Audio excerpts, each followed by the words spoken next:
Hello everyone, welcome back to EPIC48 with Intel, with our lovely sponsors of Overclockers, ROG and XP Pro Eyewear.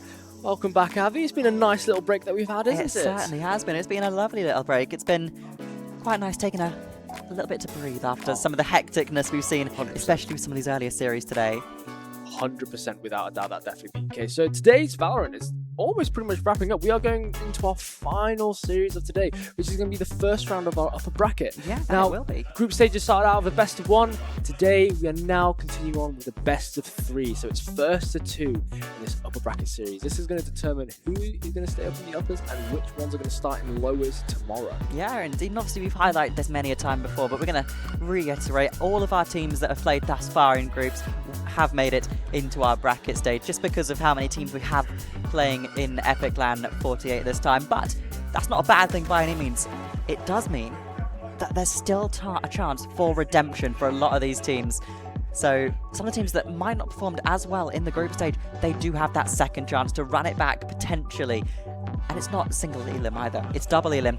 It is a bit forgiving. You can afford lose a couple games here, but then you really got to pick up some stuff here.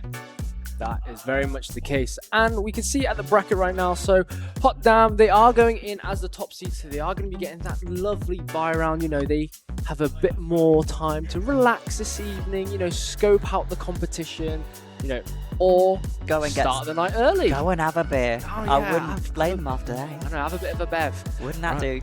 So we are going to be looking at Pick and Mix versus BISH, BASH, BOSH. That we will. Today. Yeah, some good matchups to highlight though. Obviously, we were looking at Snogger's Akamai as an incredibly strong game here, but we've had some tech difficulties on the side of Akamai for the time being. But that one, I'm expecting to be an absolutely fantastic game. Shame not to be watching it, but hoping the Pick and Mix Bish Bash Bosh can deliver a little bit of excitement, contrary to the previous matchup we've seen between these two teams. That is true. I think the scoreline from when they first met was, correct me if I'm wrong, 13-2? It was indeed 13-2 in favour of Pick and Mix, which is quite the stomping to say the least. So hopefully with that bit of experience that Bish Bash Bosh now have, and that best of 3 environment, there should be a little bit of leeway here. Definitely. I mean, that being said, Bish Bash Bosh, they are relatively new when it comes to LAN. You know, 3 out of the 5 have never attended a LAN before, No, so this is their first LAN, and then only 2 of them have been to a LAN a second time. So, you know, LAN jitters might be the thing that has held them back today. So hopefully as the day's gone on, you know, they've got settled into the environment, they've got accustomed to it. Hopefully we'll see a bit of a stronger showing from Bish Bash Bosh. Yeah, fingers crossed, but also on that flip side, Pick and Mix, they're looking okay. They're looking pretty alright, all things considered. I've got some of their recent results here because we've seen them just be recently beating D&D, which frankly all of our teams have done at this point now. 13-3, so not a bad one by any means that. And still picking up some good finishes across the board. The only team they really lost to, and by a large margin, was Hot Damn, but I think all things considered, we can forgive that one. Oh, 100%. Yeah, I mean, with how stacked that Hot Damn roster is, it's, you know, understandable, and it explains itself. It very much does, but hopefully Bish Bash Bosh, they had a little bit of a struggle against Akanite in their previous game, but they've had a minute. They've been able to step outside, have a bit of a drink, have some food, get some rest, and have those conversations, because that is the most important thing at the end of the day. We've spoken about it before, but mentality, when you're on a LAN environment like this, is the most important thing to success. And a lot of teams, you can see it in the way they play, they're really struggling at times. Yeah, I mean, the change in environment compared to playing in your bedroom in a competitive setting versus playing in a competitive setting in person is very surprisingly astronomically different. A lot of people would take it for granted, and they don't really understand like how a shift in environment can change so much, but it very much well does. And you know, some people will perform much worse in a setting like this compared to in the comfort of their own home. No, and of course you would. Vice versa. Yeah, absolutely. But speaking of a change of environment, shall we have a look at our map veto for this series? We're going to see the immediate ban out for Lotus and Breeze for both sides, which I'm not going to argue with. Those are 2 very sort of awkward maps at points, but Ascent Summit, the ones picked. Interesting. Ascent, I'm not too surprised about. Summit, I am very surprised about. I have not seen a Summit game today, so nor have I. I mean, Summit is Summit is Bish Bash Bosh's pick. Indeed it was. So, you know, they must be feeling confident. They must have something in the works, you know, in order to pick that out of the, you know, the plethora of maps that we have today. And Haven being the decider map, That's pretty standard. That's pretty standard. I'm not surprised about that. Absolutely not. I would have liked to have seen some Split. I enjoy watching some Split personally, but Haven, you're not going to argue with it. Ascent, you're not going to argue with either. Summit is an interesting one, and I'm very much looking forward to seeing this one. Oh, 100%. Yeah, I'm curious to see how Summit is going to be playing out, because it's not a map that we've seen a lot of today. Not really, no. And I'm curious to see what compositions are the most effective, right? What would be the meta, quote-unquote, for Summit? Because I know it's one of the more recent additions to Valorant. Indeed it is. So teams might not have had a chance to fully flesh out the map, but with the caliber that these people play at, I wouldn't be surprised if they've, you know, got a good suss on how the map functions already. Yeah, you'd have hoped so by this point, especially teams at this higher level, but it is just going to come down to execution at the end of the day, because we've seen really strong performances from both sides today, but at the moment it does look like Pick and Mix are the team to beat in this. They are coming in as the higher seed here, actually ending up finishing in a really solid position of third. That's a pretty good position. I mean, considering like the competition that they've got up against, right? You know, coming up third is really, really good for them. I mean, especially since at the start, you know, going up against Aconite, which we, you know, when we were talking about them, looked like one of the higher, you know, seeding teams. They lost 14-12, and then Aconite placing 5th in the seeding. You know, the bracket at the moment, especially within the middle section, quite unpredictable. It's looking really good though, isn't it? I think the top two were kind of, you know, divisive in a sense, and then like the middle of the pack was, you know, it was up for grabs. Yeah, definitely so. We had those two teams at the top. We had that lump in the middle of Pick and Mix Snoggers and Aconite, which was absolutely fantastic to watch the three of them compete against each other. And then at the bottom, we did have Bish Bash Bosh and D&D. Not quite performing as well as we have seen from some of the other teams so far in EPIC48 at 48, but hopefully they have taken this chance to sort of reset, bring themselves back into it, because Bish Bash Bosh, they've only beaten D&D so far, which, as I said, hasn't been a difficult thing thus far, but hopefully they have managed to have this chance to reflect on themselves, reflect on their series, and maybe bring us a bit of a stronger series. You know, one would hope, and if you're in Bish Bash Bosh's shoes, that's a tongue twister. Bish Bash Bosh's shoes, try saying that 3 times yeah. fast. That would very much hopefully be the case for them. So, yeah, absolutely. You know, whilst we're, you know, dealing with the technical issues and everything, Avi, it's your first time here at LAN. It is indeed. How are you faring? How are you enjoying yourself? Are you enjoying yourself? If I say no, am I in trouble? Well, that depends how nice the production team is feeling. Not only that, but there's all the management. Oh dear. No, I'm very much enjoying myself here at Epic LAN. It's my first time at Epic LAN, full stop, so it's very nice to be here. It's been I've been trying to get my way over to Epic LAN for a while now. I've never had the opportunity to make it over here, so very grateful to be here, very nice to be here. And obviously the summer being the smaller of the 3 events we have every year, but it's still just a nice environment to be around. It's nice seeing a lot of the people that I've worked with in the past, a lot of the people that I'm meeting for the first time as well. It is absolutely fantastic to be here, and honestly, I'm just incredibly happy and grateful to be here as a whole. It's fantastic. Well, we're lucky to have you here, Abby, because Epic LAN is one of these communities that you don't really know about, but once you've experienced, you feel like you've entered a whole nother world. And with, you know, summer being, you know, a lot smaller, it feels a lot more like close-knit and a lot more community-driven. And I think that's one of the charms about Epic LAN, is like how, you know, well-connected the community is. Yeah, I like that. You know, events like, you know, the expos such as like Comic-Con or something in that similar vein, right? You have like, you know, little tournaments that go on, you know, similar to this, but nothing of like this caliber. You're more like, you know, your shops, your expos, your, you know, showcases of like indie games, productions. You don't feel like that connection, but here at Epic LAN it's something different. Yeah, it's nice, isn't it? It very much has that more community-based, sort of homely feel, and I like that a lot. It's nice to... Well, I would say it's nice to be in Kettering. I don't think anyone's ever said that sentence. I think anything outside of Kettering Leisure Centre is something to be Leisure questioned about. Centre? We're in the Leisure Village. Sorry, my apologies. It's been a long day. It has been a long day, hasn't it? But anything outside of the four walls of Kettering Leisure Village is something to be questioned. But anything inside is, you know, a dream. I'll give you that. It does feel very nice. But I think more importantly as well, it's just such a nice experience as a whole, just being here, seeing how it's all functioning as well. So, no, you've been here quite a few times now, haven't you? Yeah. Oh God, I've been here since EPIC47. 37, there you go. I've been here for over 10 lands, so that's fair few lands I've got under my belt. So I've definitely gone through the ages through, and I've seen it like change, people come and go, which is really cool to see. It's always really nice to work and interact with new people. But I like that. Enough time to reminisce. We've got time now to see Pick and Mix go up against Bish Bash Bosh here at Ascent. This is our first game of this best of 3. This is going to be a good start, but I think what we've got to highlight is some of the difficulties teams have had on Ascent thus far. We've seen in that most recent match that we had on stream here, a bit of a difficult one between Hot Damn and Snoggers, where they didn't really do a whole lot of anything. There wasn't really any sort of aggression at all. It was very much slow, wait for an engage, and then make a play happen, but you kind of can't afford that on a map like Ascent at all. No, you definitely can't. I mean, Ascent's been in the map pool for so long. It's such a tried and true map within the Valorant community, so the map is well tested, it's well understood, and the game plan is easy. Well, I say easy.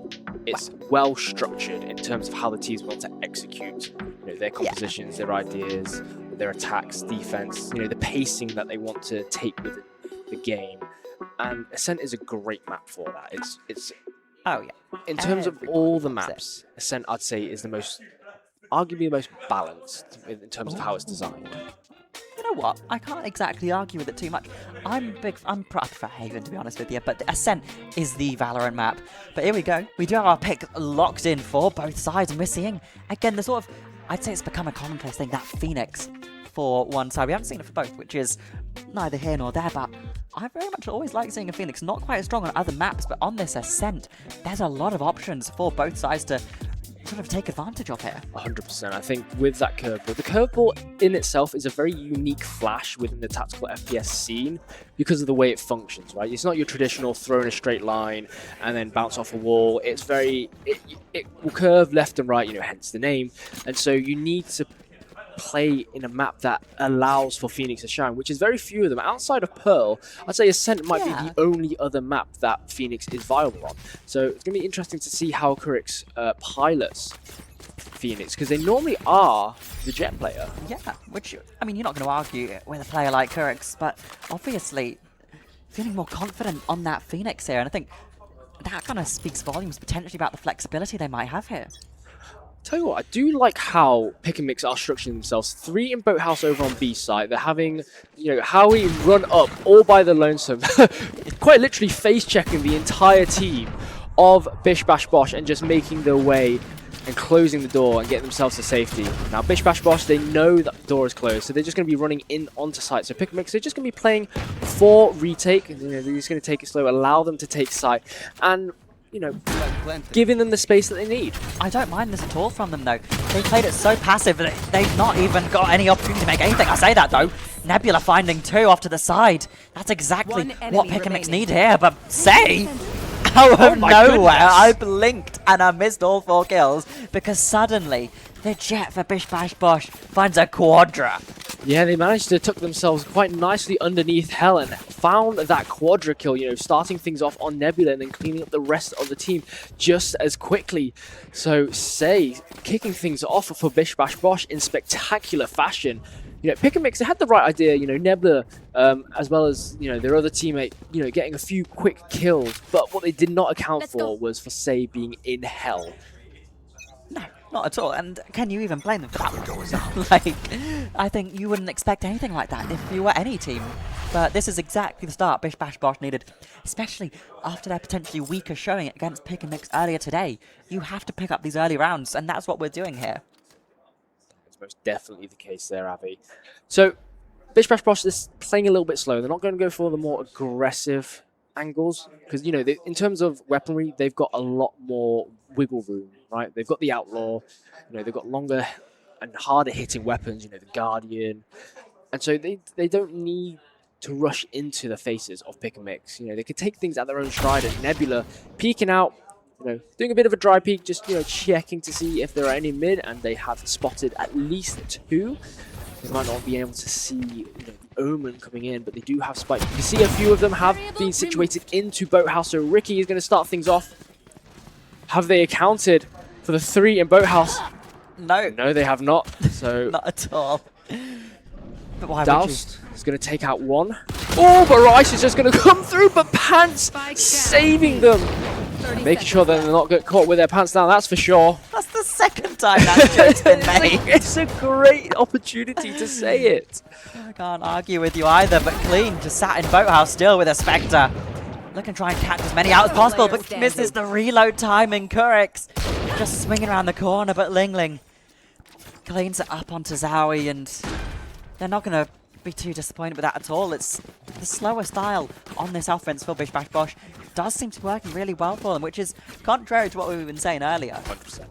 Yeah, contrary to, like you said, what we talked about earlier, aggression seemed to be the name of the game in the group stages. Massively and so. That dictated the pacing in which the match was going in terms of who was going to win.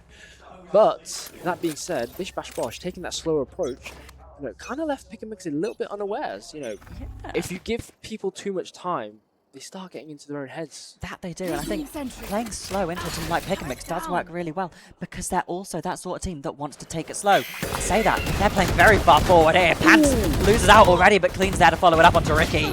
But no one left from Pick and Mix to clean up off the back of the engage on Neon. Now he's still on mid. Will be able to catch onto Says. Dodges the flash nearly. Paranoia from Rice leaves him blinking HP, but Zowie finished off by Ling, and Nebula manages to get that angle there. Douse holding long with that guard. Last player standing. Taking out Kurix on the flank side there. Nice read. You can see that Spike is all the way over on B side, on the attacker side. So Ling is going to have to get their running shoes on and go for a bit of a hike through the scenic route in order to recover the Spike. And with 40 seconds left on the clock, their options are waning thin. Every second that passes forces Ling to converge over onto B side. If they pick it up now, they have an opportunity to rotate over to A. But what they don't realize is that both members, they use a Hunter's 30 Fury. seconds left. Maybe to bait it out, maybe a misclick.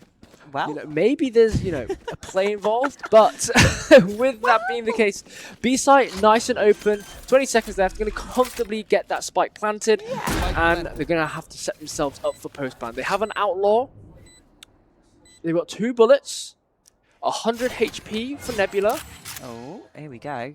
so it's doable. This is a doable situation for them. It's very doable, but do Pick and Mix see this hang coming? They don't. As Nebula falls, but Douse the one to finish it off. That's exactly what you need. The double swing round that corner. That keeps you nice and safe. That gives you the options to make that counterplay. And sure, you lose out on Nebula there, but Douse there to finish it off, and We cannot let that gets them Pick and Mix on the board unweave our perfectly. world. That it does, you know, nice double swing like you mentioned. They were good for, they were able to understand and be good for one. Ling was. They were expecting at least one. Wasn't expecting, you know, the immediate swing from Douse there. So being able to catch him off guard, and that just shows, you know, the synergy in the way at which the teammates are playing. You know, Nebula using themselves almost as a sacrificial lamb, essentially, allowing, you know, their teammate to cover up for them and follow through. So Douse is going to be prepping that barrier orb for a B site push, which is looking like where most of Bish Bash Bosh are looking to convene. Does indeed. But that's going to force them to make a rotate over towards this mid side, which they're not going to complain too much about. There's no one on the side of Pick and Mix looking here at all. That gives them every angle they need. That it does. So that barrier orb is going to buy a lot of time with how long it stays. And now that it's fully formed, yes, they could destroy it quite quickly, but that will give away their position. And with how patiently both sides are playing, information is key. You can see that a few members of Pick and Mix are, converging over onto the A site. Specifically, the two duelists, right? The duelists of Kirix is going to be meeting, the duelists of the side of Pick and Mix. Pops into back up. Oh, but Kirix takes out Pants, catching them off guard. And now with the barrier orb dissipated, slowly making a way, but with the smoke screen and the Molotov denying entry, it's forcing Bish Bash Bosh to make their way over to A site. And you can see how Pick and Mix are just funneling them in, and no one is checking their corners, and Zowie is just going to be getting away with murder. And you're going to be really kicking yourselves in the shin for that one if you're Bish Bash Bosh. And Ricky is going to be spotting Nebula. They are going to pick him up. My goodness. And it's all down to the final two members. Clearing those angles is really important, but with the spike being in tree, there's not much more that they can do, and Zowie's going to close it out for a 4K. Wowie Zowie. What else can you say about that? You don't clear your corners. Sure, you send that paranoia through to get the blind, but you leave Zowie, you don't check your corners, and suddenly Pick and Mix are just going to clean up from there. You get a clean triple, finish it off with a 4th at the end, and Pick and Mix are just going to be so happy about that. Bish Bash Bosh kicking themselves for not just looking left. Yeah, I mean, again, tactical FPS 101, clear your angles, check your corners, look slightly to the side if anything. And they didn't even do that. Not at all. See the barrier coming out, the updraft with the Blaze Storm. They say they're going to try and find someone. If anyone, they spot the head. Having to dash out.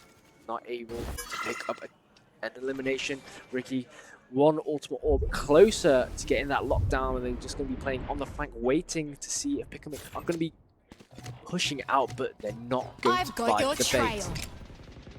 Seeker's coming out, just trying to get a little bit of information. Arguably, I would say to save the Seekers as a few more members dissipate, but with this, it gives them good enough information to let them know that they're hanging more towards top of mid. Yeah, it's good intel apart from anything else. It's not trying to necessarily find a kill, but it's just trying to get a little bit of position awareness from them. They're not trying to make anything happen. They just want to force Bish Bash Bosh into an awkward spot, and that's exactly what they're doing here. They've got two sat on stairs of tree here waiting, spamming through, trying to find something here. And Odin through the wall onto Say. Nothing you can do about that at all. That Odin does absolute bits for the side of Pick Mix. Kurix holding on the flank. Nebula able to find Ling Ling and Pants taking down Rice before they get traded. And Kurix getting caught out on the flank right there. Ricky, Vandal in tow. 10 seconds Can they be the last bastion? They have to get this spike planted, otherwise they are losing the round, but it might just be a loss either way. And Pick and Mix just going to overwhelm them with sheer force. Yeah, but I don't hate that for Bish Bash Bosh. Sure, they lose out on the round, but with that kill and plant, that gets Ricky that lockdown coming into next round, as well as just taking guns away from the waylay of Pants, which isn't a bad thing at all.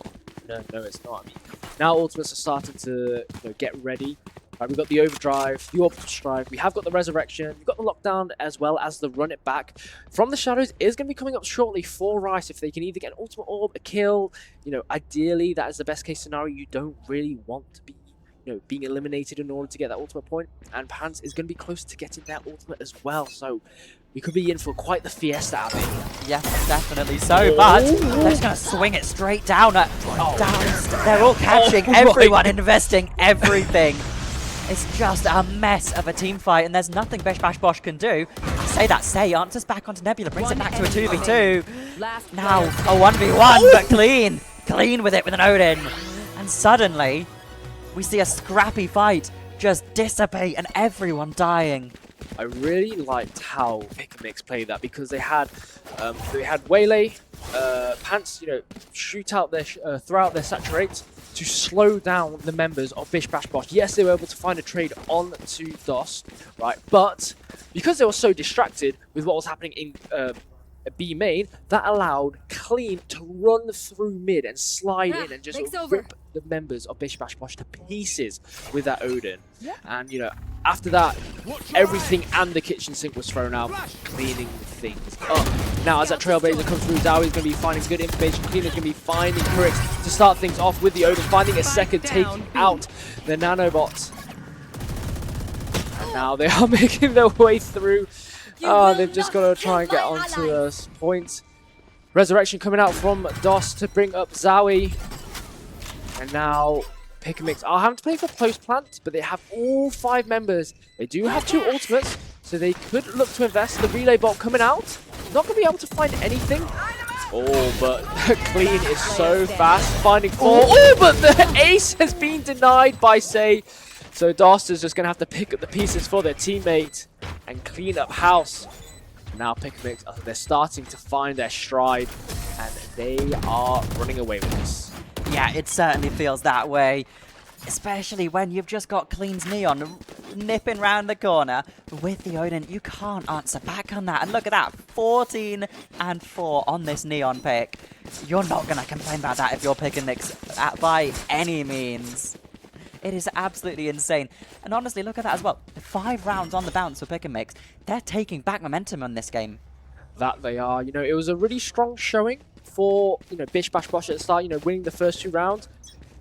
I did have in my head, hopefully, some semblance of maybe Bish Bash Bosh can find another round, you know, get more rounds in the draw than they did versus their first time coming across into Pick&Mix. But Pick&Mix winning 5 rounds back to back. You can see that the lockdown, they're getting prepped and ready, the barrier orb coming out. You're going to have to take that down if they want to initiate over onto B side. They run it back, running through, followed by the Aldrin. It's going to get taken out, the Paranoia coming out, followed by the relay ball. So Ricky's going to get caught, but are they going to be able to cover the for them? Yes, they are. Now, a lot of investment from Pick&Mix. Not going to find anything, but that's not to say Bish Bash Bosh didn't, you know, spend some of their own currency. No, not at all. They haven't really had to do all too much, I say that. They're just going to try and swing around the corner, but Nebula spraying through smokes, catches onto 3. This is exactly what you need in this situation. There wasn't a lot left for Pick&Mix there, but suddenly Nebula the one to come back into this. Bring it back. Bring back this fight for Pick&Mix as it's 4 now for the Brimstone. Looking for the 5th onto Ricky Mania. As it's just taking it slow for a second, blinking health for both players here. But Ricky round the corner, shotgun with a classic. And that's not clean by any means, but that's exactly what you Bish Bash Bosh needed. Taking back some of the momentum, taking back control, but that was scrappy as all hell. That was incredibly scrappy. You know, a lot of investment, you know, put in from both sides, but Bish Bash Bosh able to just come out on top. That being the case, though, Pick&Mix, their economy is still looking relatively decent in the grand scheme of things. They do have about another round leeway, so Bish Bash Bosh need to take this round if they want to swing the momentum fully back into the favour and really put Pick&Mix at a bit of a disadvantage. Yeah, that's massively easier said than done there, especially watching how Pick&Mix love to hold these. You keep seeing this clean, just holding an aggressive angle with the zone, which seems to be pretty much the prevailing theme of most of Pick&Mix's games. An absolute demon with this machine gun, but can you really argue with it? Absolutely not. So a little bit of information is going to be given away over to the side of Pick&Mix. They understand that Ricky is hovering around B main, you know, thanks to that throw of the Nanostorm. The Trailblazer coming out.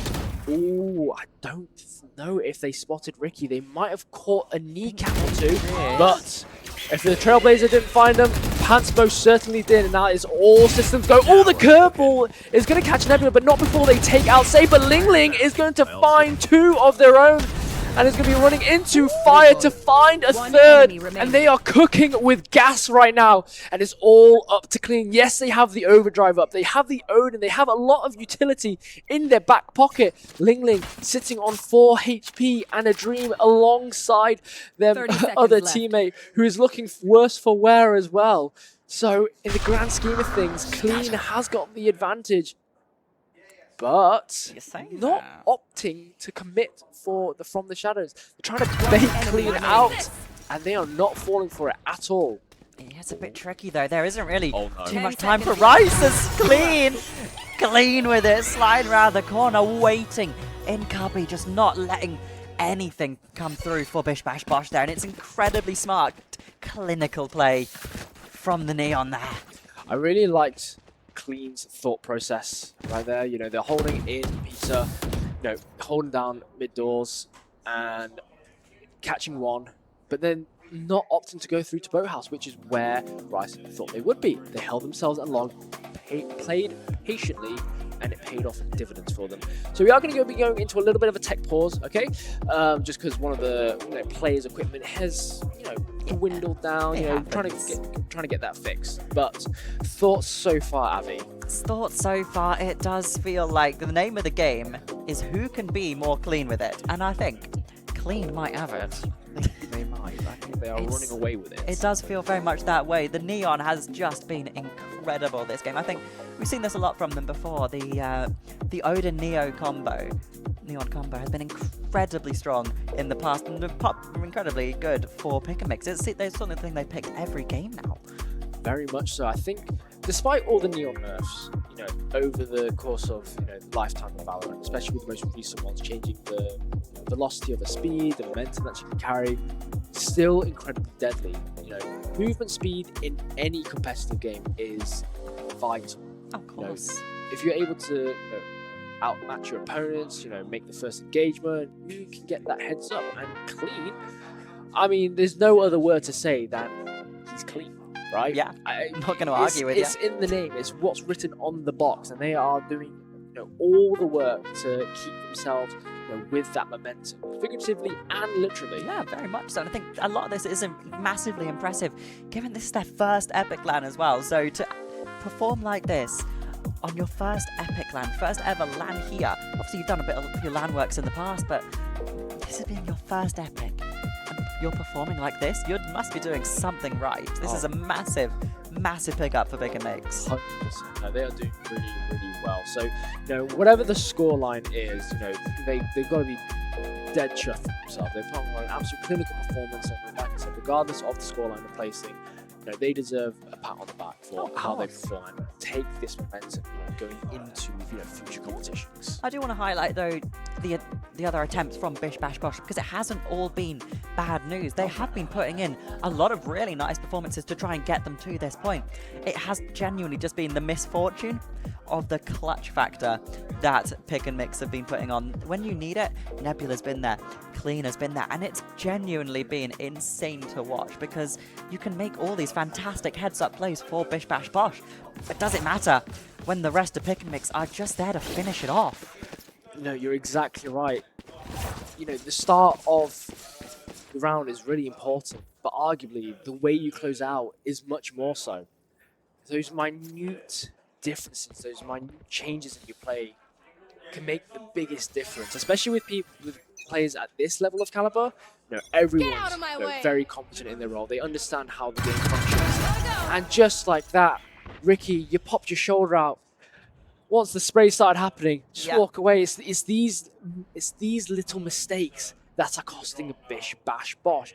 Not checking your corners, re-peeking into an Odin, right? It does feel like those tiny mistakes. They're not making massive mistakes, I say that though. As Kurix and Rice just going to swing around the corner into the face of Nebula.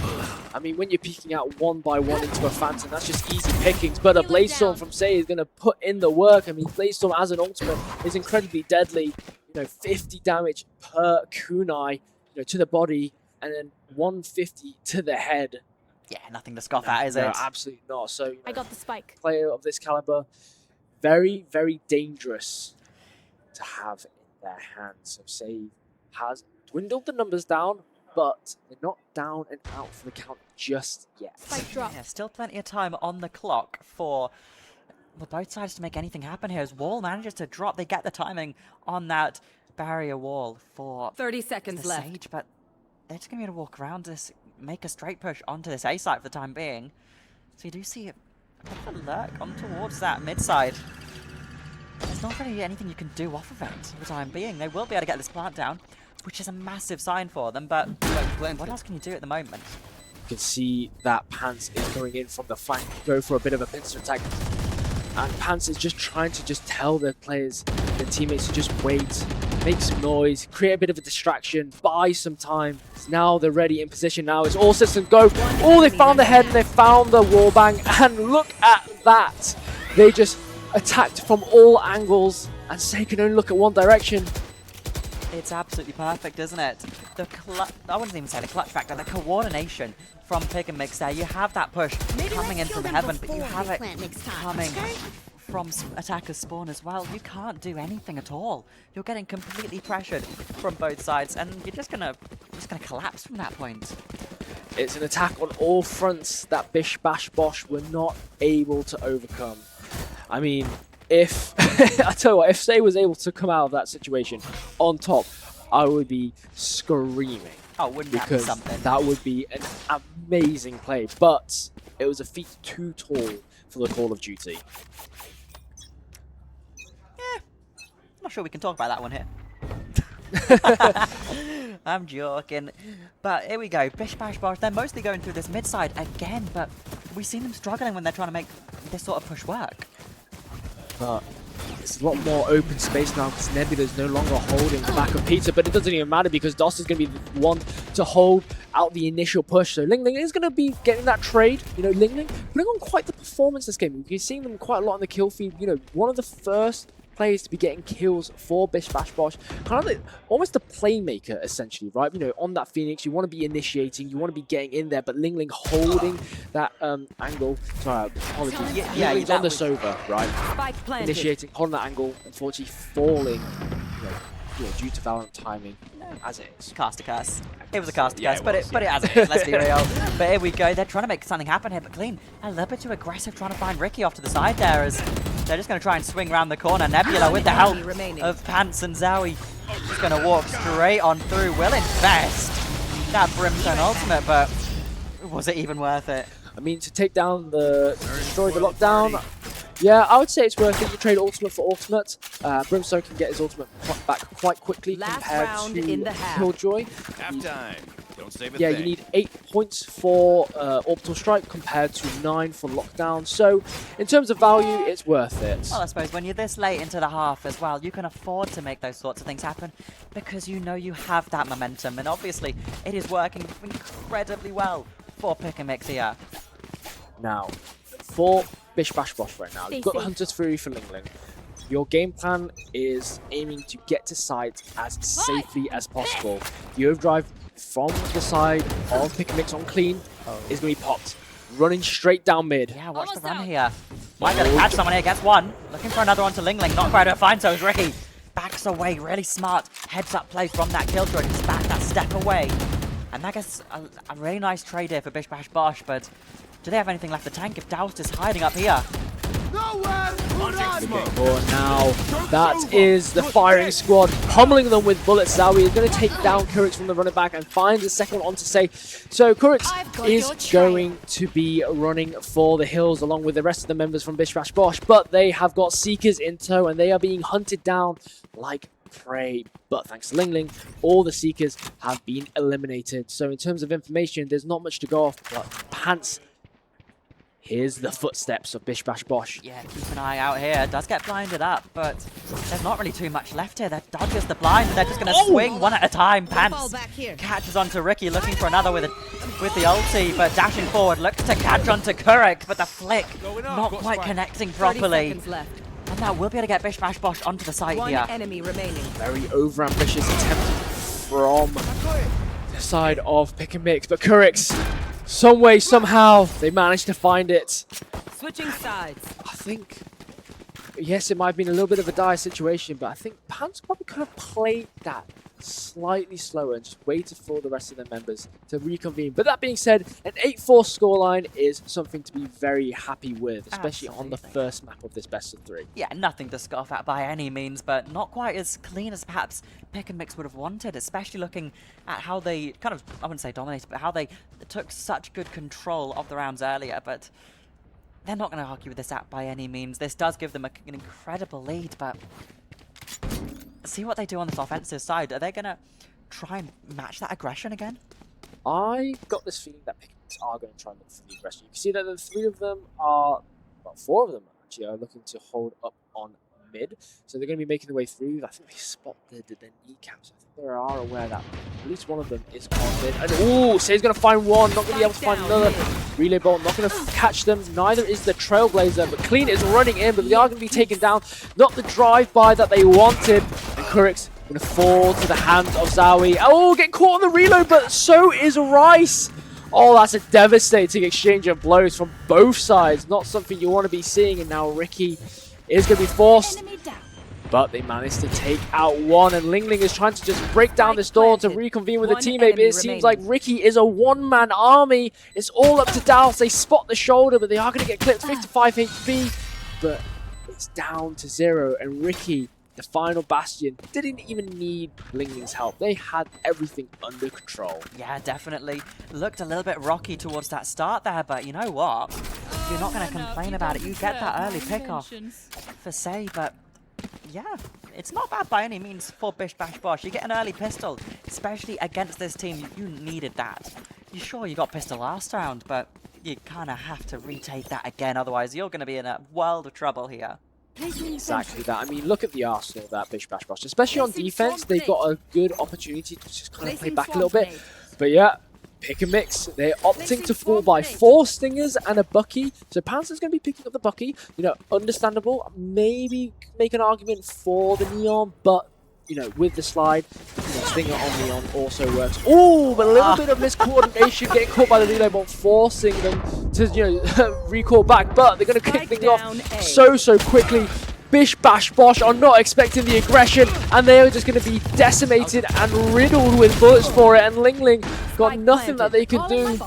Ricky got a judge in hand as well as a sheriff, so they can work at short and long range. But when the numbers are at disadvantage, well, I say that, but they're slowly starting to equalise.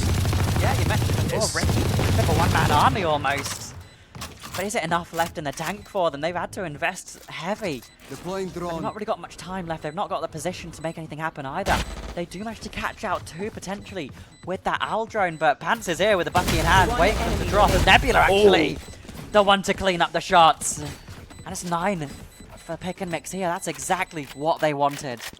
I really liked that play from pick and mix. Perfect. Ideally, you know, you lose a pistol, you play for econ, you play it slow. Pick and mix decided to go against the grain and catch Bish Bash Bosh completely off guard. And you could see it in the way that Bish Bash Bosh were essentially not reacting. They weren't expecting it. They were completely flustered. I mean, who is to know that like the team that loses pistol is going to fall by 4 Stingers and a Bucky and just rush onto side? Certainly not me, that's for sure. No, you don't do that, but pick and mix, the perfect anti-conversion strat there, and it paid off massively for them. This is exactly what they need, and it's forced Bish Bash Bosh into a horribly awkward spot. Because Ricky gets caught up a little bit into the backside of the map there, but will be able to spam through onto Pants, a little bit too aggressive perhaps for that waylay, but this will still get pick and mix onto that B site here with a decent hold onto that site for now. Picked up the judge. You can see that the members of Bish Bash Bosh, they're starting to wrap around and essentially create a pincer, you know, from the flank. Kurix making their way around inside their jet. Going in now, they're starting to close in. They're trying to suffocate pick and mix into this box of death, and Ling Ling's going to get things started. Ricky making the way down the stairs. Oh, but Clean is ready for it. They pick up 2. Can they pick up a 3rd? Yes, they can. A 4th for their troubles. No, they're not able to find anything. Nebula is going to find Ling Ling. And now it's all up to Kurix. Do they spot Zowie? They do, but they are going to jump forward and just find the elimination. With 1 second left on the clock, they are going to be fine for spike detonation. Just about. Very nearly, but that one felt more like a game of cat and mouse for a second there. One team rushing at each other, and then just swapping sides and rushing at the other one. Oh yeah. It was scrappy as all hell, but it worked out perfectly in the end there for pick and mix, but it was a bit of a tricky one there. It didn't look great for either side at points. No, it did not. I think the kill box that Bish Bash Bosh were trying to suffocate pick and mix in was the right idea. They just did not have the arsenal or the utility to follow up with it. Say having to utilize their smoke screen as well as their tailwind to just get out of that situation. But now that Saturate is around, the overdraft Overdrive as well as the Facet is going to take them down, and Panzer's going to follow up onto Ling Ling, making sure that no one is there for the trade. Ricky finding Nebula, starting things off, but you can see that the spike is always still over in the back of attacker spawn. The members and the forces of Pick and Mix are just there to cause distraction, buy time, allowing for Dust to just make the way over to A site. It has been cleared by that Trailblazer, so they know it's all system go. Tree has been cleared. Everything is clear for the side and Pick and Mix, and now all they need to do is just make their way over. That's exactly what's going to happen. Yeah, but I didn't really hate that at all. I really enjoyed watching that as Initiate. You have the Overdrive going in with Neon, but you also have the Waylay following through. You don't just say, right, Neon, go in, clear our space. You say, Neon, Waylay, go in, follow up on each other, and they find 2 for Bish Bash Bosh. And that gets them full control of the entire map. It's perfectly executed for them. And now they have full control of this A site. There's really no angle for Bish Bash Bosh to make a push here. No, there is not. There's not much utility on the side of Bish Bash Bosh either, but Rice manages to find one onto Zowie. One with the assistance. Oh, and a nice flick onto Pants! Enemy remaining. Oh, but it's a 1 versus 1 all of a sudden.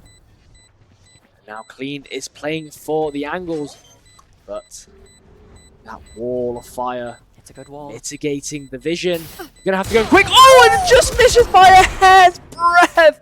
Oh my goodness, Clean not living up to their main name when it mattered most. Bullets hurt. It was so incredibly close. You know what? A valiant effort, but not quite there. God, that... I don't think I've ever seen a shot that missed by that little margin. That was almost the perfectly timed angle for Clean, but Kurex with the confidence just to stick and paying dividends for them there. Quick I mean, feet, listen, quick if trigger. Phoenix didn't have a good haircut then, he most certainly does now. That's for sure. No, that's a clean fade cut for Phoenix there, but that was incredibly tight. Not quite sure how they managed to come up with that one, but a bit of a different one here. They're trying to stand through B-site here, trying to clear as much as they can before they even initiate. Trying to just go through with brute force, but it's not working in their favor. The setup from the turret, as well as Ling Ling, has kind of dropped the momentum and halted it right there and then. Now this is pick and mix in a scenario where they're having to opt for, do they want to commit fully over onto B site and, you know, face the utility of Killjoy, or wrap around over to A, which is what they're definitely going for, because, you know, they've got to face off against, you know, Kurex as well as Rice, you know, with the paranoia. They've got themselves set up in the tree, so if the paranoia comes through, they can just send it through main. Purple as well as the Molotov is going to be setting down again, halting the momentum, but they are just going to be running through. The Seekers is going to be getting through. Save finds one, run hit back. It's not going to find anything other than Zowie. The door is going to be closing and everything is lighting up green right now for the side of Bish Bash Bosh. Pants finds 2 in the craziness of it all, and Bish Bash Bosh some way, somehow finds themselves 3 men up at the end of it. I don't know what to say. That was so hard to follow. I will be fully honest. I am so sorry for our observer. Oh, I do as well. I was literally standing up for a second, mouthing to our observer, "What is happening? This is genuinely crazy to watch."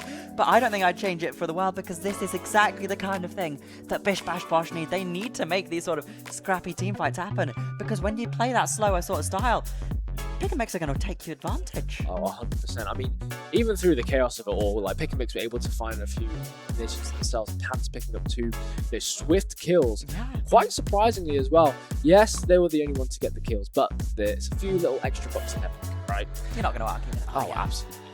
So currently the scoreline is 10-7 as we are going into a timeout. So it is going to be the side of Pick and Mix that is going for the timeout. You know, as the momentum slowly starting to shift into Bish Bash Bosh's favour, it's a good time to just halt that momentum. You know, reset your mental and kind of put the brakes on, you know, the driver's seat. Yeah, I like that a lot for him. It gives them a chance to break up sort of the momentum, as you've said, but it also gives them a chance reconsider your options, because you've not got a lot left in the tank going into this round. So how do you answer such a heavy buy of Bish Bash Bosh? It's not looking good for them, but surely you'd think a round like this is pivotal. This could be the turning point, bringing it back into Pick and Mix's favour. With the arsenal that they're currently rocking, It's going to be a little bit of an uphill battle. So Say has got the operator in hand. Oh, is going to be finding one. Clean is going to be taken down nice and swiftly. Whilst Say is going to be retreating back to the safety of Tree. Going to get caught by the guy in like the Trailblazer coming out now. Going to try and catch him. They are going to get stunned. Pants finds Rice, and Zowie is going to take Say out nice and swiftly. Correct is going to be eliminating Pants before they are able to get their ultimate off. But the Resurrection coming out, and Pants is back on the battlefield once more to fight another day. Ricky, the man of the hour, is going to be falling at the critical time. And now it's all up to Ling Ling. Odin in hand. They need to get an elimination if they want to get that Hunter's Fury. It's such an unfortunate position for them to be in. They had such a good opportunity to deny the plant only if they had the Hunter's Fury, which unfortunately for them, they do not. Yeah, it's really difficult for Bish Bash Bosh to make anything happen here, and Ling Ling's got the right idea. You have to make some sort of save happen here, otherwise you're going to be in a lot of trouble. I say that. Does get caught out by Pants. Not what you wanted at all, but again, that was a really perfect Thrifty coming through for Pick and Mix. They brought that back into their favor after what was looking really bad for them. I mean, only losing Clean at the very start, right? That's probably the best scenario that you could have asked. I mean, Say on the operator, you're bound to lose at least, you know, one, maybe two, you know, one of your teammates. But the way they played it, really nicely done. They knew that the tailwind was used by Say, going to retreat to the safety of Tree. Trailblazer, Guiding Light, forcing them into a position where they were uncomfortable. And because they were stunned, they weren't able to scope in with their operator. So it's basically a null and void weapon unless the RNG gods favor them and they get a no-scope. Yeah. Which is very, very slim. Well, when It's was the not last so, right? time? No, of course not. But when was the last time the RNG gods favored you in your games? Oh, they never do. They never do, but they seem to be favouring the side of Pick and Mix for the time being. Gonna swing around the corner and not planning by Curix as Pants to catch out Rice here. Will be able to do so. The perfect timing as that smoke drops. As Say flying through the air with the Blaze Storm looking for a pick, but not quite doing. And it's do or die at the moment.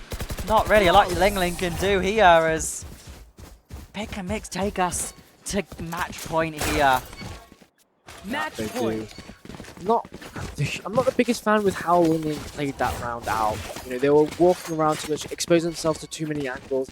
In that scenario, especially when you're in pizza, there isn't much cover to work with to begin with, right? It's a very dangerous situation because the walls are wall bangable.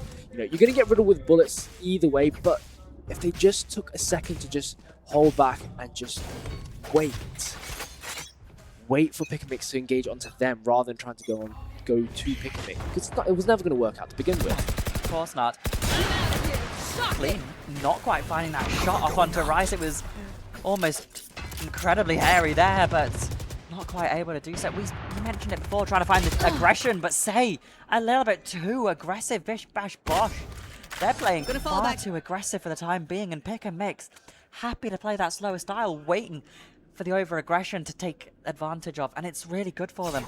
This is getting them set up really nicely as they make a decision. They're waiting to decide where they want to push, because they don't have to right now.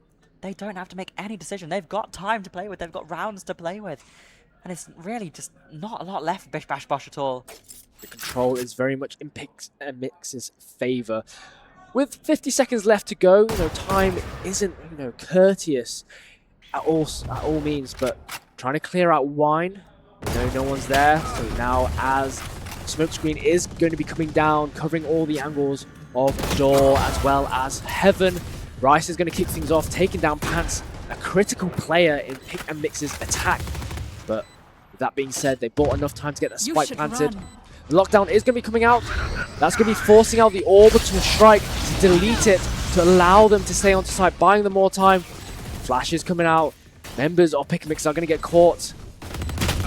Shock Dart, Clean and Array and Dust are going to be finding all the members of Bish Bash Bosh, and everything is lighting up red in the kill feed. Ricky finds one, but not good for another, and Pick and Mix are going to close this first game out 13-7. Yeah, 13-7, not quite a clean finish for either side, but you're not going to complain with that one. A match victory for Pick and Mix as they go 1-up in this playoff bracket. This is really good for them, but Bish Bash Bosh proving they still have a lot left to give. That they do. I mean, considering, like, comparing the first scoreline of the day where they both faced off against each other, 13-2, right? It wasn't looking good. It was not looking good, but this one was very much more a different story. 13-7, right? It's not the closest scoreline, but it's an improvement. And I think if you're Bish Bash Bosh, you've got to take those small victories and work on them, keep them under your belt, and try and ride those small waves of victory. Absolutely, you do. But I think part of the thing I was watching there was they didn't really have an understanding of how they wanted to play that. They didn't have the aggression timing they needed, but they also didn't play back safe when they needed to as well. It was a bit of an awkward, a bit of miscommunication almost, it felt like. It felt almost like we were just watching a team not really sure of what they had to do in the slightest, and that kind of led Pick&Mix to just take full advantage of them. It didn't look so good for Bish Bash Bosh at all, and where they really thrived was when they were able to just take scrappy, messy fights, when Pick&Mix couldn't do a thing about it. Exactly that. So, I think one of the big downfalls of Bish Bash Bosh was when they had too many options. They didn't really know which one to go for. They weren't decisive, and I think that really cost them. But I tell you what, we can decide on is a short break. So we are going to be back here at EPIC48 with Intel very shortly with some more Valorant as we go into game number 2 of our best of 3 of Pick&Mix versus Bish Bash Bosh. Hello, Overclockers.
It's too late, I know now, I'm giving in, I can't back down, and you're so hot, your web I'm cut, just one more night, tell me to stop,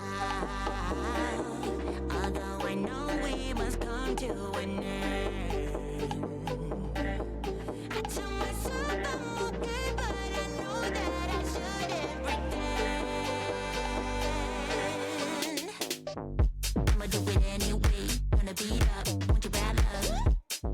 Intel Core Ultra Series 3 is great for gaming. And? So thin, but you can get it with gaming class graphics. And? Game, stream, and record all at the same time. And? Capture your next win, share it, become internet famous.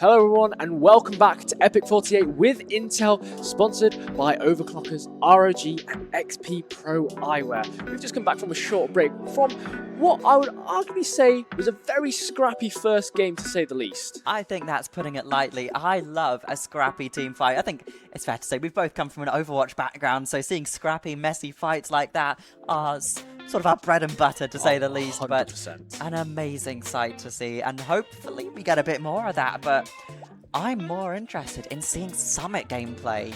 Same here. I've yet to see Summit being played, so this being likewise. the first Summit map that we're going to be commentating, it's going to be very interesting. You know, Summit, one of the newest, well, I say the newest map to Valorant. So it's been in for a short while. I would expect that the teams have a good idea in terms of how the map is going to be played.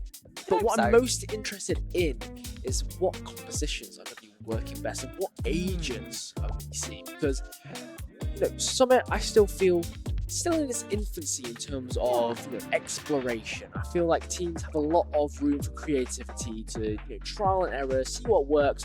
But in LAN setting, you want to make sure you work with what you've got best. So, our team's going to be going for the quote-unquote current meta for the map, or are they going to be sticking to comfort picks? I think the correct answer is to use our previous experiences on how Pick and Mix played this map earlier today, where they all went on Clove Roulette. So they haven't got a clue, I haven't got a clue, which sounds like a really good sign for a map like this. So, no, I'm hoping that we might see some silliness like that. I don't know if we will, because obviously we are in our upper bracket round one, but I think we've got to see some more of the more quote-unquote meta. We're going to be seeing some more standard picks coming through, most likely. Yes, that very is going to be the case. I don't think we're going to be seeing anything from that, unfortunately. We might. I mean, you never know. Epic LAN has been known for its, you know, its fun strategies. Do something funny. Do the funny. Do the funny. I will pay. Am I allowed to say that? I won't. I just want you to do the funny, okay? But that being said, I'm really interested, especially for Bish Bash Bosh, how they're going to be going into this game. They're a map down.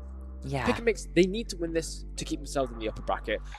I want to see what answers Bish Bash Bosh have going into game number 2. Yeah, they're going to have to come up with some sort of answer, because Pick and Mix, what can you do against a team like that? They've played such a coordinated style of Valorant, to the point where even if you do lose a round here and there, does it actually matter when you can just take it back almost instantly?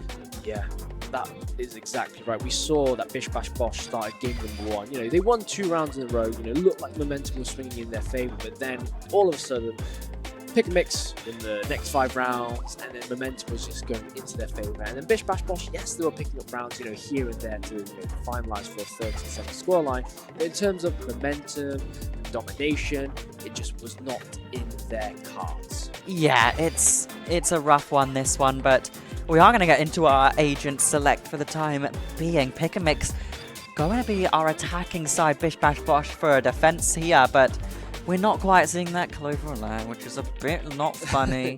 But no, we can't do the funny. We're not allowed to do the funny. But I say that, we're seeing the pants waylay doused Sage again. You're not going to argue with it, are you? Zowie, again, you're seeing the guy. It's sensible. I'm not going to argue. I don't think anyone's going to argue, because at the end of the day, it is just the sensible option, isn't it? Exactly. It looks like comfort picks is going to be much more of the theme for Pick and Mix. What I'm really interested in is Clean. They were hovering over the Deadlock, but now they're hovering over the Vice. Now, we've yet to see a Vice being played in this series at all here at Epic LAN. So, Vice making their first appearance, which is very, very nice to see. Hopefully, you know, they commit to it. If not, Deadlock would be great. I'm a big Deadlock fan. Oh, wouldn't it be fun? On the side of Bish Bash Bosh, Kurix switching over to the Neon. You know, they seem to be quite the flexible duelists. You know, Jet, Phoenix, you know, now Neon. Okay. Oh, Pick and Mix locked in the Neon, so clinging, you know, sticking to the tried and true, as well as, you know, Bish Bash Bosh with a few little variations with, say, on the Waylay, Kurix on the Neon, but other than that, nothing out of, I would say, comfort-wise. No, not at all. It feels very reminiscent of that last map on Ascent, but can you blame them? This is the sort of style that you have to play on a lot of these sorts of maps, and it does work. It makes a lot of sense. It's a very wide open map, so I do appreciate both the Waylay and Neon on here. You got the option for such a rotate, such a wide sight control as well, but again, this is brand new to a lot of people here, so hopefully we'll be seeing how it works, but it's not looking... It's looking a bit difficult. I'm not really sure how a team would push it. It seems so incredibly wide, but there's no real angle for it, right? You're exactly right. My thoughts exactly. I'm looking at how wide the map is, and in terms of how you want to navigate the attack, you don't really have much room for error. Because you could have, the way that Pick and Mix are situating themselves, one on the left and four on the right. You've got a few different avenues. The Guardian Light able to pick out the Neon over onto A main as they enter through. But it's looking like it's going to be a bit more of a mid-push into Connector right now, as they are all systems go, and they're going to be jumping right onto Rice, but going to be recalling out just as quickly as they entered in, and Nebula finding Rice through the smoke. Now we taking out the alarm bot as well as the Nano Swarm. Swift succession. Nicely done. Say is going to be missing those shots from the Sheriff, but finally find one onto Nebula after they got tagged down by Rice. That being said, they've converted over onto B side. Oh, nice drop in from Ling Ling, but down they fall just as swiftly. I'd argue, if you had the spike, I don't think you want to be pushing that angle. Probably not, but what's funnier, planting the spike or swinging a corner? I mean, we definitely know which one's the more fun option. Yeah, they went for the more fun option, but it didn't work. But that's quite alright, though. Bish Bash Bosh finding two. Say and Ricky Mania still available, and Douse just kind of sat here, not really having much util of anything to make a push. It's not looking as strong for him here. No, it's not. But Douse still setting up the angle. Oh, but they are going to fall. They are going to fall indeed. Yeah, part of me is thinking, is this sort of the style that Pick and Mix play? Because they haven't won a pistol yet. No, I can't say for the whole LAN here because I don't know that for a fact, but we haven't seen them win a pistol this game, and that's not a great look for a team that's been in such dominant fashion. So part of me's wondering, is this the sort of style of play they're going for? Lose the pistol, get a feel of the tempo of the game, and then make a play? Or are they just messing about a bit? That is a great question. I'm also questioning Ricky and Ling Ling. They've switched agents, so I'm getting this feeling that either one of them isn't comfortable on their chosen agent for this map. So they're opting for the switch. It's going to be. I'm curious to see how either of them will be operating each other's picks. So Kurix is going to be dashing forward. The Paranoia is going to be catching Nebula, but Nebula's on such low HP, but they are going to be falling, not before they get traded by Clean for 2 quick eliminations with that Outlaw, doing so much damage into Bish Bash Bosh's defense. Rice with the Spectre in hand, just trying to spray through. Ling Ling finding one with the Ares, and they're good for a second.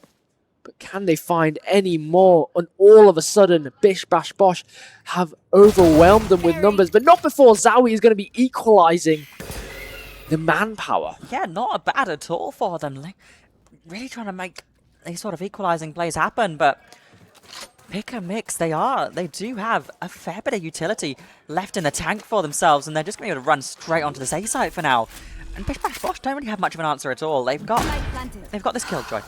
Not really set up in a position to do much of anything. Ling Ling, Ares in hand, but can you really afford to make a push with just your turret on site? There is not many avenues that they're able to walk through, and the only way forward is into the barrel of Douse, staring them in the face. It's not looking good for Bish Bash Bosh here. That said, Bulldog in hand, this is potentially the best opportunity they've got to make a push here as Rice not quite immediately catching onto Doused. Trying to box a little bit, will be able to get the catch onto Zowie, but swinging around the corner with the pistol, looking for the right clicks, not quite able to find it. The knife! Oh my goodness, Rice went in for the knife kill, but no, not letting him do so, just going to stick it with the right click of the classic. And Doused just about bringing it back to Pick and Mix there. Yeah, really unfortunate for Rice there to be running out of bullets just right there and then. A very unfortunate situation to allow Douse to just clean it up. But it could have gone either way. if you're Bish Bash Bosh, it's not the way you really wanted, especially with the advantage you had going into it. EPIC48 now taking the momentum in their stride. So, if, you know, all things go correct, EPIC48 should be going 2-1 up. But we can see how both teams are situated. They're all committing to, you know, one pathway. Bish Bash Bosh committing to mid, EPIC48 committing over to B side. Now they're going to be converging each other and facing each other head on. But look, a couple of members of Bish Bash Bosh, they're rotating to catch them on the flank, while the rest of them are just trying to meet them head on through connector. It looks pretty much like they're trying to outflank each other, which is a bit funny to watch, but part of me's questioning, is there really any angle for it? But I say that, doused, a collat on the outlaw. That's exactly what you needed there. Catches out on the flank, but that leaves Bish Bash Bosh with not a whole lot left to make a push here. They do have a little bit of utility here, but it's just going to be Rice coming off the flank for the time being, but time's ticking away. There's not really much of anything to do for the time being. Rice looking, seeing if he can catch on and out as Kurix falls off the map. Okay, sure, why not? I'm not going to complain too much, but Rice just going to back away. Knows not really a lot you can do there, but Ricky dying to the spike there, and Rice TPing into it too. Yeah, trying to just get a little bit of econ, you know, when they're, you know, down, you know, in terms of weaponry. Best way to, you know, build up that econ, dying to spike. You get a little bit of extra cash. Yeah, it's not the worst thing in the world, is it? They didn't have much to lose to begin with, so, you know, the extra money in the pocket wouldn't hurt anyone. Absolutely not, but it's not too bad for them. This does get a little bit scary, though, when you see that Odin picked up for both Clean and Ling Ling. We've seen this time and time again, and we're gonna keep seeing this because this is just the way Valorant is now. The people love the Odin, but that's still not gonna matter when there's someone sliding around the corner. I say that. Look at that. Clean does get that first pick, but immediately traded back. Doesn't matter when there's a Sage Res for Doused, and that's 3 already dropping for Bish Bash Bosh. It's insane. Yeah, as quickly as it started, the members of Bish Bash Bosh have fallen like flies. Bye. Say, having to recall, but they are going to be just moving forward again. They're looking for something. Slow down. All not able to be broken down. The Saturate's not able to find anything, and Panzer's just going to, you know, clean up the kill onto Say, leaving it all down to Ling Ling. Holding that angle. IE patiently. Oh. They're learning from their past mistakes, and is it going to be able to work out for them? Perhaps a little too No. patiently. Catches Ooh. one, but Pants off to the side. Whoa! How on earth did Ling Ling get away with that? I do not know. Ling Ling had no right winning that one, but Nebula to clean it up. And EPIC48, they're not going to be too unhappy with that one. They get away with a spike. They get away with the round, but Ling Ling, 6 and 4, had absolutely no right taking that many kills. No, they did not.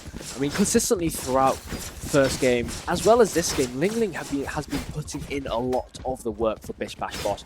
If there's a pillar or a person that they can rely on, Ling Ling is that guy, right? You can see in the gameplay that they've got the ultimate right and ready.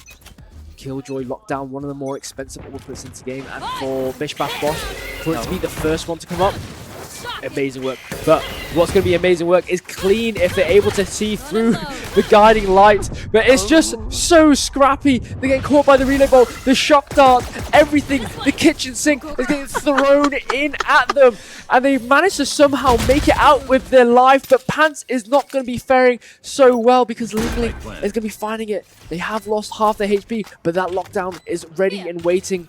There isn't an orbital strike at their disposal, so Nebula cannot deny it. They just have to let this go off. Bish Bash Bosh, they've got a good opportunity to take back the space.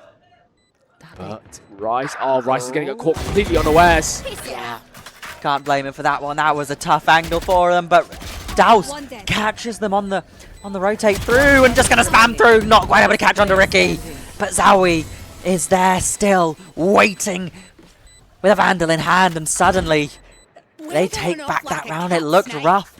Bish Bash Bosh, they thrive in the chaos, and they brought it there, but not quite able to finish it off just yet. No, they were not. They had everything going in their favor. They had all the cards to play for, but they just fumbled it right there at the end. Just a few little misplays that cost them dearly. And like you've said before, Avi, it's these final moments in these rounds in terms of how the players need to close it out that are costing them the rounds. And Bish Bash Bosh are not doing arguably anything right to close it out, and it's costing them dearly. Oh, 100%. It's... You have to be able to finish a round. You I've cannot got your just simply trail. make the early plays, find control. You have to keep it, and that's what we've seen both sides struggling with at points, and you can't blame them for either. It is a really difficult thing to manage here, but we're seeing it already. Nebula finding that first pick onto Lingling. This does get them onto sight, but what can they do off of it? They're just trying to make a play onto Cave, but keep an eye on Clean here. I say that, Pants just going to walk straight on through Cave, catches onto 2, does get the hinder onto Kurix, but it's going to force them back a little bit, but a double swing round has to force both of them back, but Pants a third onto Rice, and it is just Kurix's Neon here. Not really much to do, I say that. Finds 1, gets the concuss though. Oh, no! Makes a second, nearly a third onto Nebula, but pick and mix. You can throw as many bodies as you want. They're just going to be able to keep going. That they are, just throw everything at them. It was a very ambitious attempt from Zowie there after they got the stun with the Trailblazer to try go for the knife kill. I would do the same. Oh yeah, very ambitious attempt. If it worked out, spectacular play. But unfortunately it didn't, so they look a little bit like a fool. But that's the kind of gamble that you're going to have to get when you risk for it. You have to, unfortunately. But I think part of the problem is that if it was a play I would make, that is a big problem. I am Iron 3, so don't do what I would do. By no means, but we do see a bit of a slower style for Pick and Mix here. They've left the spike in spawn. They just want to try and scout this one out for Bish Bash Bosh at the moment, and this does make a lot of sense. We've seen a lot of aggression for this side so far, so playing it a little bit slow, trying to get some contact before you make any sort of press with that spike, it does make a lot of sense. Like the idea of Pick and Mix. They've started to shift the momentum, and they're changing the tempo into their favor.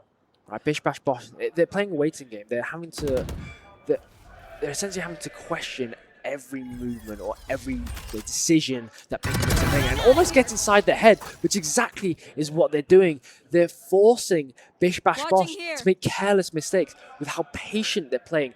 It's putting Bish Bash Bosh in essentially a very uncomfortable situation, forcing them to move. I mean, they don't have to, but because of the state of the play, Bish Bash Bosh, they feel like they need to make something happen, and this is what's costing them dearly. And off the back of that, a single elimination, Pick and Mix have taken sight, and they are fully in control. Yeah, it's a bit of a tricky one, because Bish Bash Bosh, it very much feels like they're a bit impatient, waiting for plays, trying to make plays happen when they don't need to.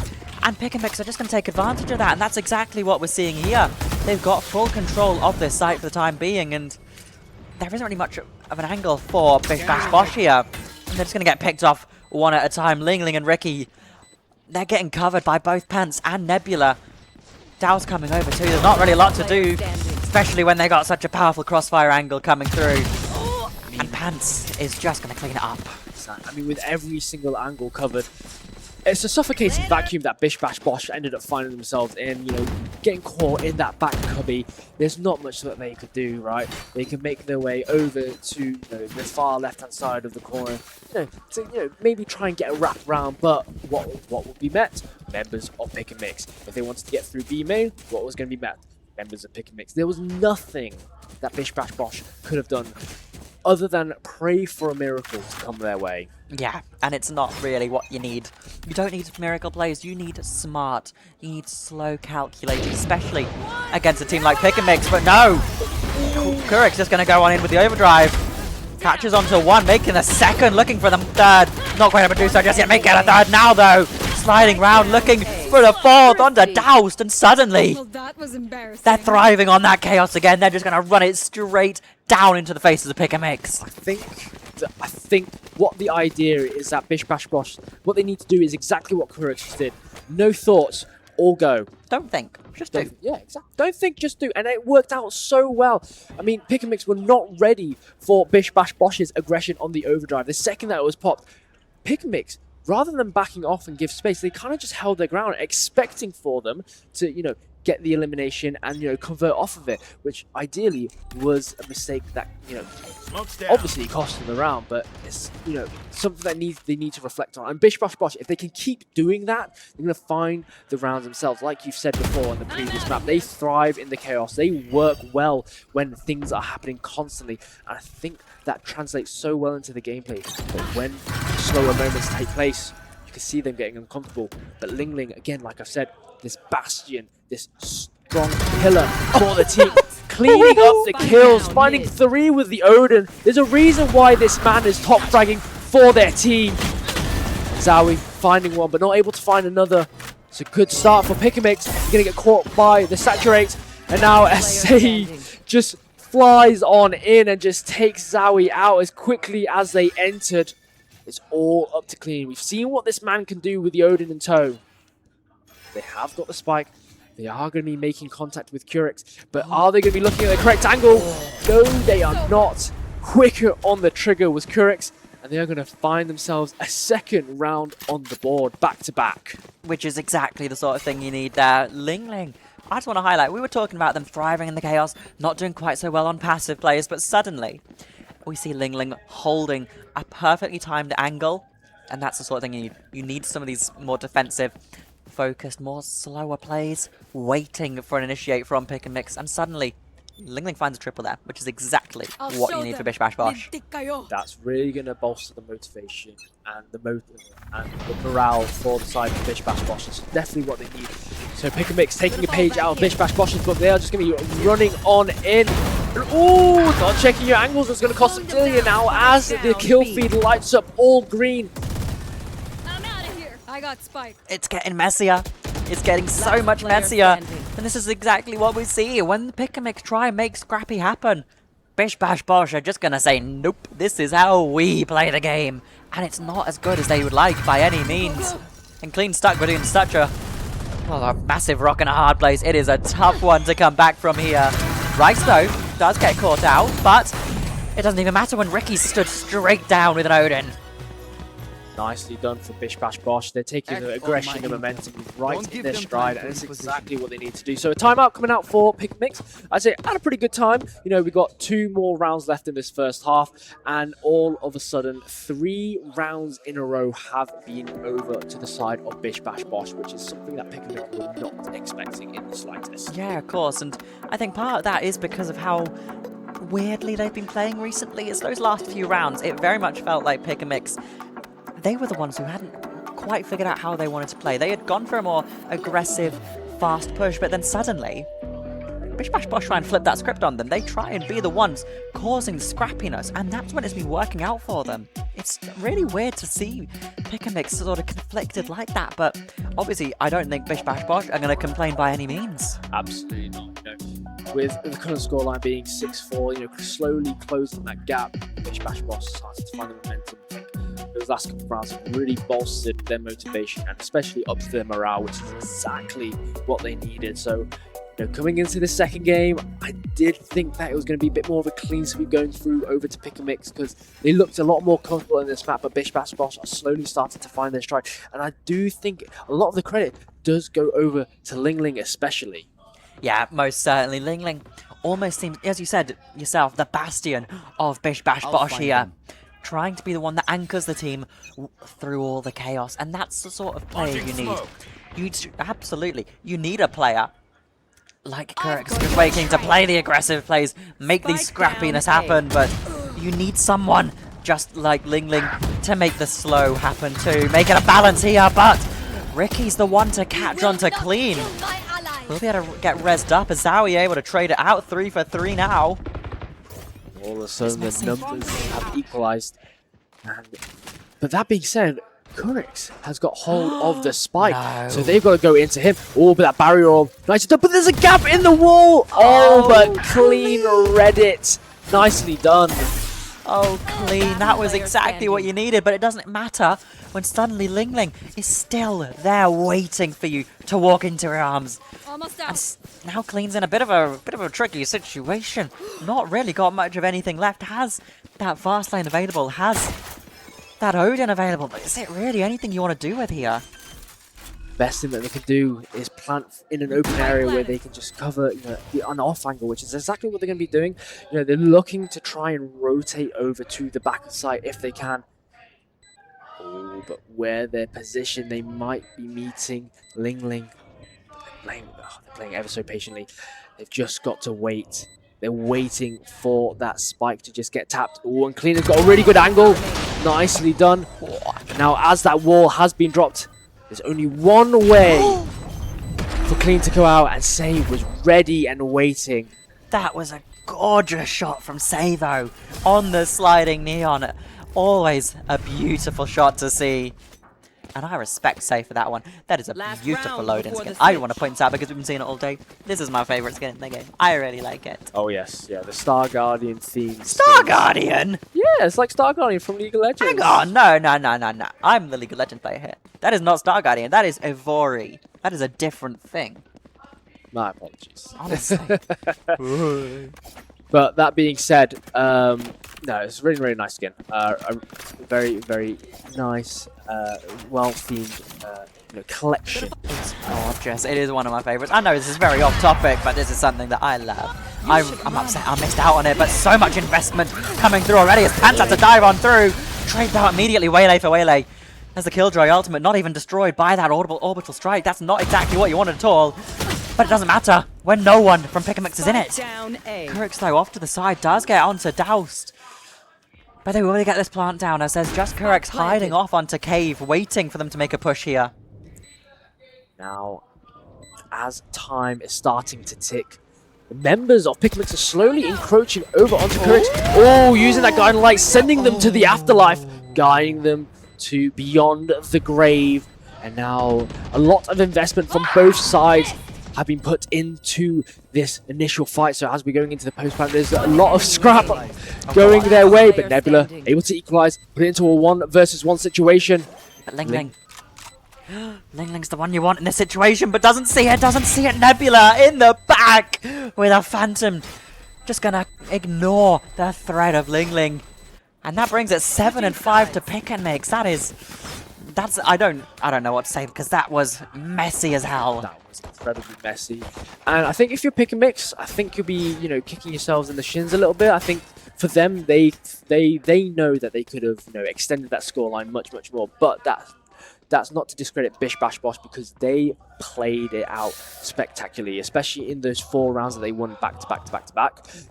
Thriving in that chaos. They did really well in it. And that's where they look most comfortable, when everything is, all over the place. In terms of like that patient, tactical, slow gameplay, they look so uncomfortable. But when you ramp up that tempo and that momentum, they look so natural. Which is amazing to see. We love the scrappiness, and suddenly, it's not quite flip momentum just yet, but it's bringing it back into the favor of Bish Bash Bosh.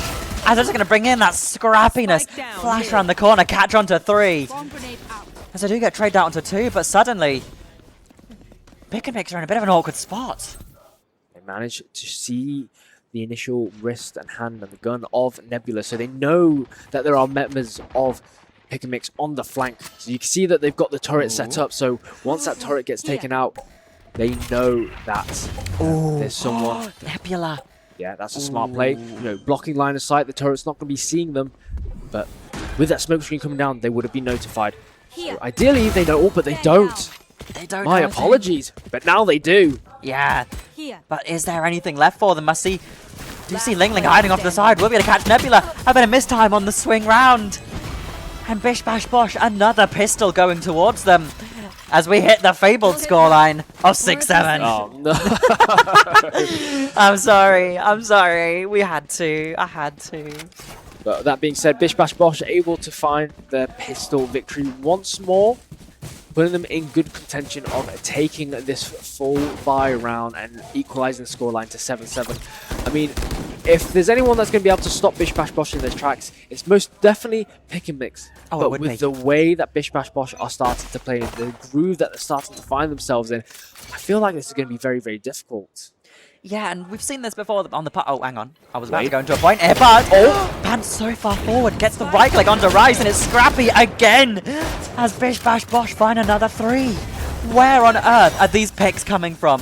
because I haven't a clue. This is messy. This is scrappy. There is so much happening on screen. And Bish Bash Bosh are just going to run straight through it all. Overwhelming mix with sheer force of play. Nebula finding one to kick things off. You know, classic in hand. It's not the strongest weapon, but most certainly get the job done. And especially with the HP bars on the side of Bish Bash Bosh, not much damage needs to be dealt to eliminate at least 2 of them. They might need a little bit of work for the Waylay on Say.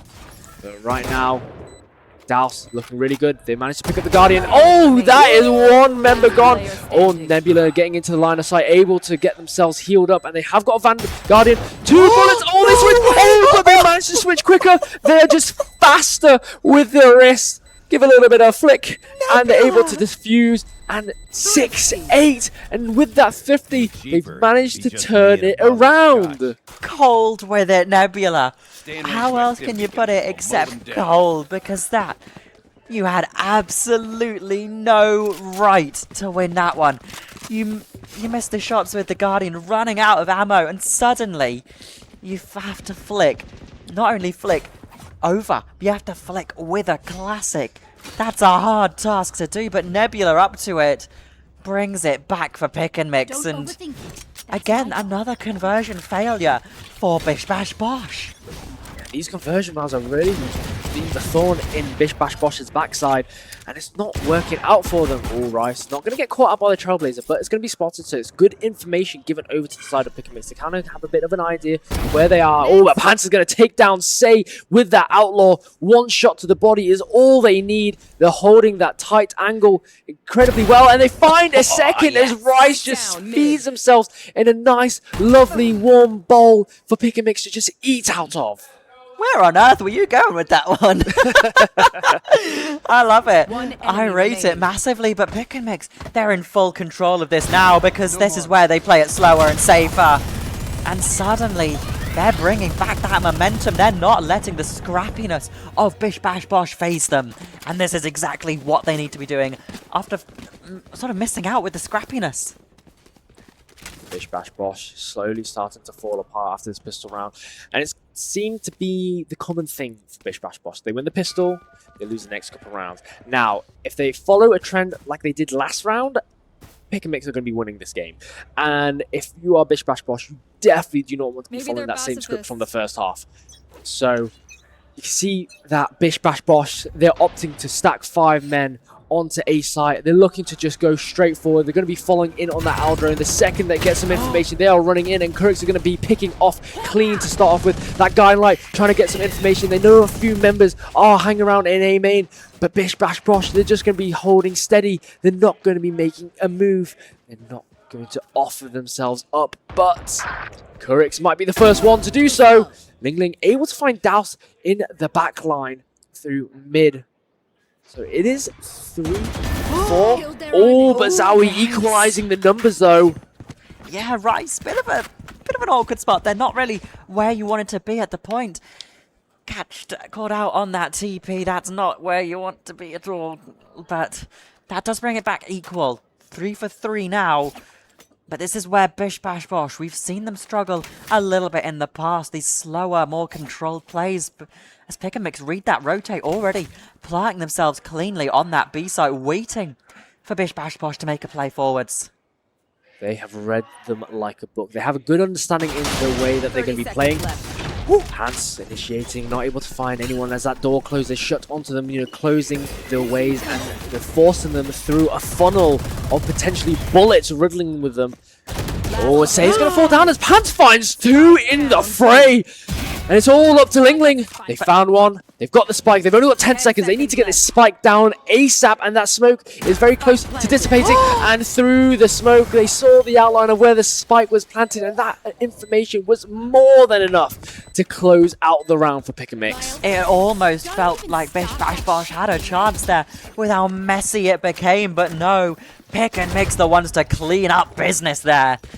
It was messy, it was scrappy, but it began so smooth. It played out so smooth until the very end. And it felt like Pick and Mix, they weren't quite rattled as they have been before. This is exactly how you need to be feeling at this late stage in the game. if I was Bish Bash Bosh at the start of that first, at the start of that round, I would have committed over onto that A side. They managed to pick up that elimination on to Clean very, very quickly, but they weren't capitalizing on it at all. And now Douse is going to be using that barrier orb to just slow down the momentum. And the pub quiz is going off in full force, so you might be able to hear it. They're saying take it off. You know what? Whatever the context is, I'm sure. Wow, I was going to say I'm sure it's an article of clothing, but you know what? Let's not dig the hole any deeper. Let's not. We've already got pants on the screen. We don't need them elsewhere. But Clean already finding one, make that a second, not letting Bish Bash Bosh have any room at all. This is insane to see, because Ricky will be able to trade it onto Pants, as we just say, but the Bucky round the corner, not quite finding anything yet. As it's traded out again, the overdrive pop, but Curix not able to find a thing with it. And Pick and Mix bring it to 11. That they do.